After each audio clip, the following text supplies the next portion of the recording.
Taigi, trečiasis variantas, kas vyksta jums už nugaros, ko nežinote, galbūt apie savo artimus žmonės arba tiesiog kažkas iš jūsų artimųjų, draugai ir panašiai. Jeigu pažinsite save, galite peržiūrėti kitus video ir nuspręsti tai, kas tinka jums. Taigi, trečiasis variantas - juodoji širdelė.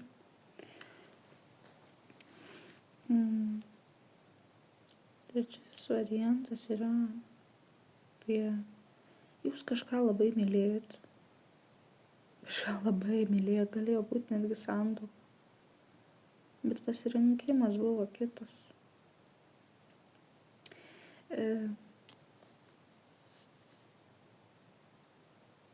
Kažkokia laimė.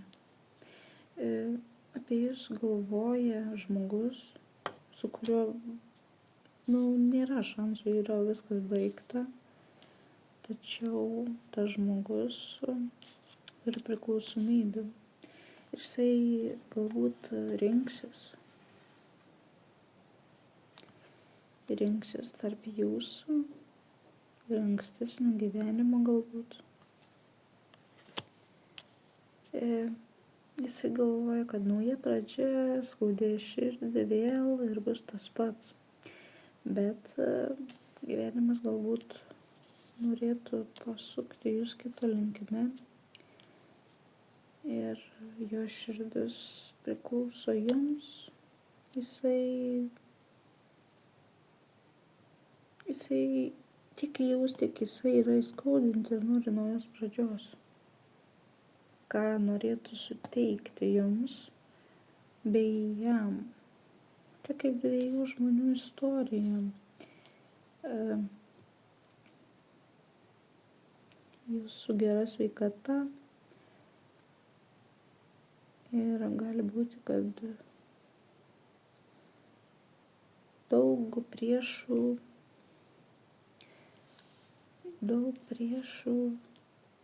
nugalėsit savo pasirinkimais tvirtai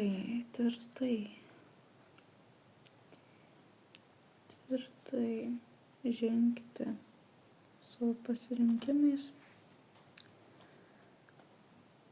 kad ir jūsų širdis, kad ir įskaudinta, jūs vis tiek galite priimti sprendimą, tuoktis ir kedenti savo sparnus ir keliauti kažkur į kitą šalį, galbūt galite daryti tai, ką norite. Jūsų aplenks negeri dalykai, baigsis. Jeigu pasirinksite teisingai, kažkas nori rinktis, uždaryti durų, laukia skubus, galbūt neskubus, bet tiesiog permainos jūsų gyvenime ir linkiu jums sėkmės. Tikrai norėčiau, kad tos permainos nesibaigtų sudaužytom širdimis ir blogais kažkokiais ketinimais. Apeisite žmonės, jūs saugo angelai ir turėtumėt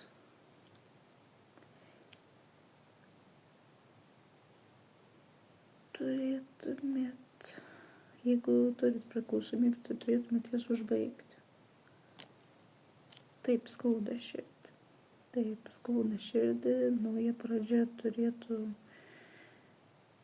būti, arba jūs pabaigit santykius, arba kažkas nori su jumis pabaigti santykių, nes yra kažkokios tai priklausomybės. Pasirinkti jums arba tam žmogui, arba jisai renkasi. Taigi, toks būtų trečiasis variantas. Su jumis tiem, kas tiki, kviečiu ir asmeninės taro prognozes. Galite susisiekti tarot tiem, kas tiki, tarot.com. Taip pat pirmas dalis, pirmąją ir antrąją rasite mano kanale.